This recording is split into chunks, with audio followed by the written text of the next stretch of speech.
Ada sebuah cerita tentang bagaimana seorang lelaki, subhanallah ya. Kakak kelas sana cerita dulu.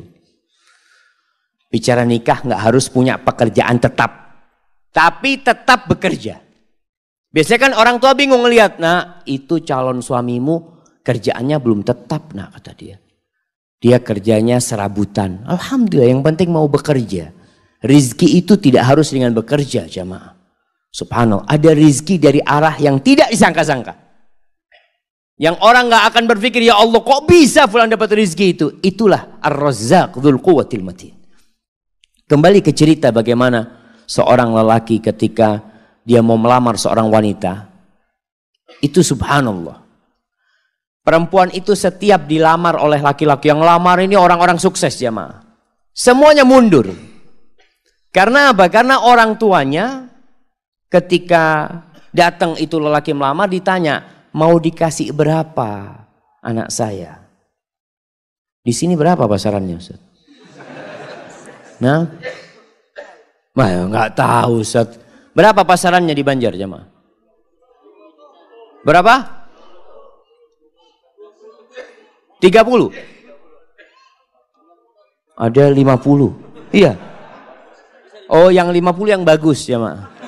Nah, astagfirullahaladzim. Jadi 20 yang pertengahan gitu. Masya Allah. Tapi memang ada mahar, itu ada mahar standar jemaah. Setiap kampung itu punya standar yang berbeda-beda. Dan itu diperbolehkan dalam agama, nggak ada masalah itu. Umpamanya umumnya 30 juta. Sudah, orang tuanya tanya mau dikasih berapa? Bingung mau dikasih berapa, ini anaknya orang kaya. Akhirnya mundur semua. Datanglah seorang pemuda, dia dengar tentang anaknya fulan ini, anaknya orang kaya ini. Dia ngomong sama sahib-sahibnya, anak mau melamar dia, siapa tahu diterima. Ya Allah, orang yang lebih sukses dari kamu mundur, apalagi kayak kamu. Nah, punya kan, ya bismillah kan, siapa tahu diterima. Berangkat dia melamar. Ini tidak harus cinta, tapi cocok. Berangkat dia. Sampai ke sana ngobrol sama calon mertuanya. Sama ditanya sama calon mertuanya. Mau dikasih berapa anak saya? Apa kata calon mertua? Kata calon menantunya, Bapak minta berapa? Oh Allah, jamaah. Ini jamaah. Kamu jual, saya beli. Minta berapa?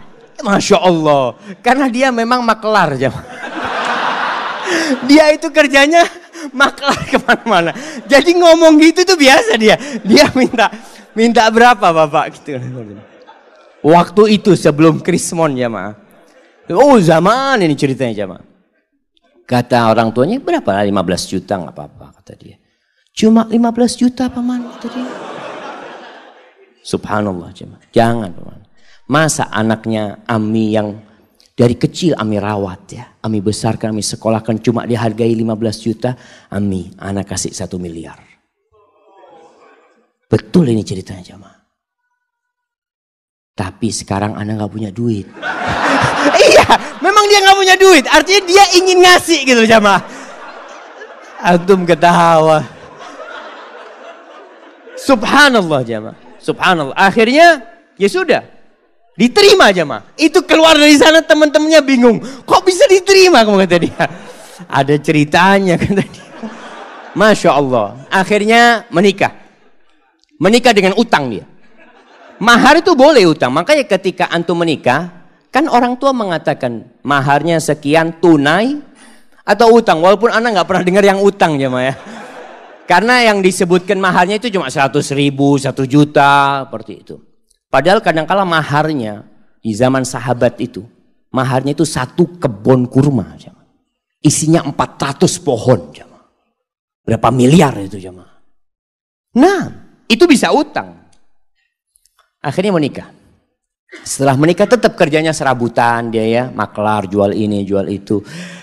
Dia punya utang 1 miliar. Subhanallah jemaah. Suatu saat dia cerita, mertuanya ini ngobrol sama menantunya yang kaya-kaya, cuma satu yang miskin jemaah.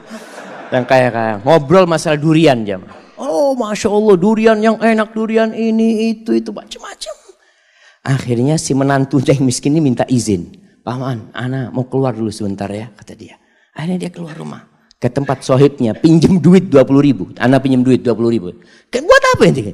Mertua ana kepingin durian. Dia beli durian, jemaah. Dia bawa. Sampai rumah masih ngobrol durian ini, jemaah. Dia ngomong, paman, afwan, ana nggak bisa beli yang bagus, yang mudah-mudahan ini enak buat paman. Itu mertuanya langsung jatuh cinta sama menantunya nih, jemaah. Yang kaya raya cuma ngomong doang, durian. Ada langsung beli, jemaah. Subhanallah, jemaah. Antum itu kalau jadi menantu yang bener. Mertua ngomong durian berarti kepingin durian. Masya Allah, jemaah. Ini akhirnya nih menantu jadi menantu kesayangan. Sampai kakeknya istri dia itu, neneknya pernah suatu hari karena sayangnya sama ini menantu ya, baik menantu ini. Cuma duitnya memang nggak banyak. Tapi dia mau kerja.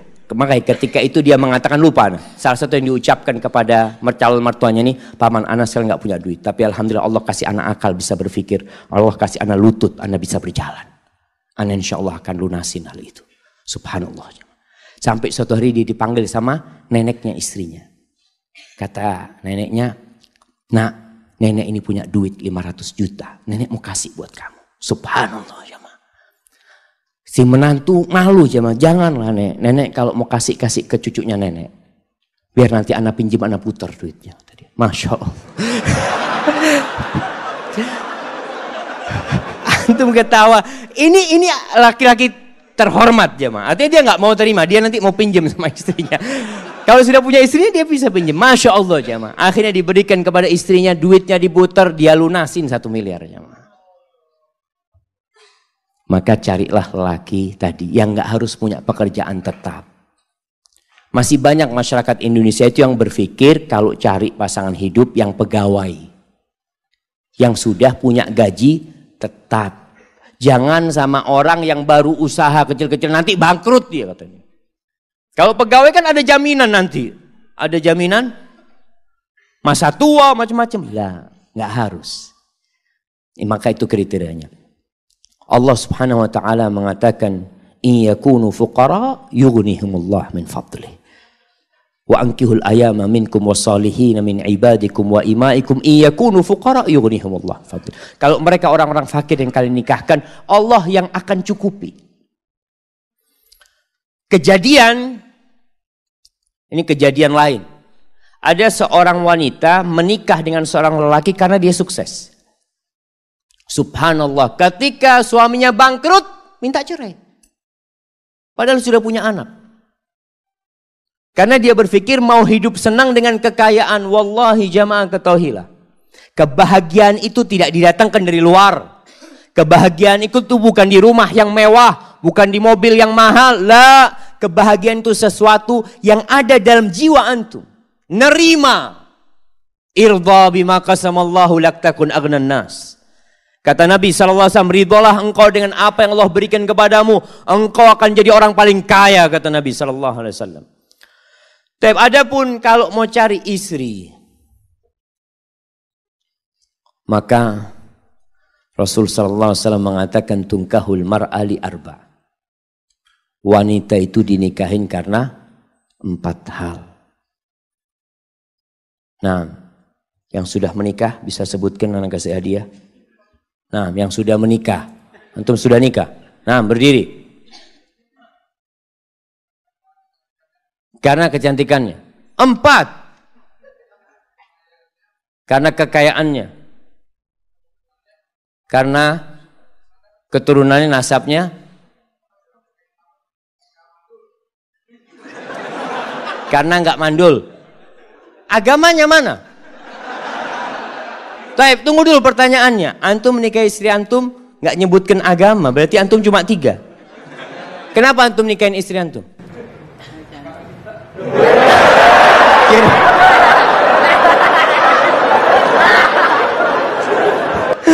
Masya Allah, Masya Allah. Ambil hadiahnya. Hadiahnya ditukar, Afan. Hadiahnya ditukar. Karena dia menikah karena cinta, anak kasih keluarga sakinah. Masya Allah. Bismillah. Alhamdulillah jamaah. Ada yang menikah karena cinta. Apa yang menyebabkan dia cinta? Wallahu a'lam. Bisa jadi karena cantik. Istri antum mudah-mudahan cantik. Tapi ingat, kecantikan itu akan hilang. Tapi kalau cinta yang ada di hati kita tidak akan pernah hilang dengan izin Allah SWT. Kata Nabi SAW, tunkahul mar'atu li arba' limaliha wa hasabiha wa li jamaliha wa li diniha. Karena kekayaannya, sebagian orang mengatakan, alhamdulillah ana mau cari perempuan kaya Ustaz. Kenapa? Ana sudah lama hidup susah Ustaz. Paling nggak bisa numpang hidup nyaman dengan hartanya istri. Ada. Janda nggak apa-apa janda. Ada yang seperti itu jemaah. Maka antum jangan heran ketika melihat anak muda menikah janda sama umur. Dia umur 20, istrinya umur 35. Janda punya anak 2. Nggak apa-apa, mungkin karena hartanya dia menikah.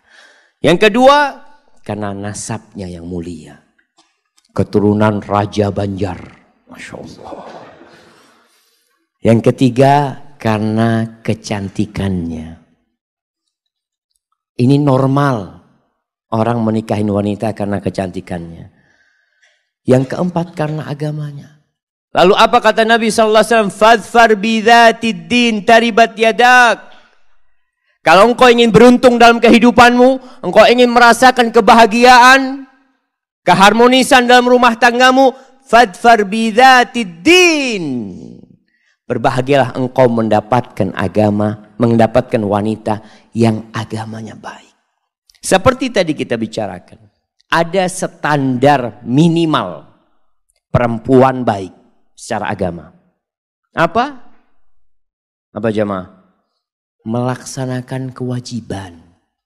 Ini yang pertama. Jadi standar perempuan itu melaksanakan kewajiban. Ustaz, tapi dia nggak pernah ngaji ke masjid Ustaz. Nah, yang penting kewajiban dia laksanakan. Sholat yang 5 waktu. Puasa di bulan Ramadan. Dia menutup auratnya. Dia berbakti kepada orang tuanya. Maka standar kewajiban ini paling minim harus ada.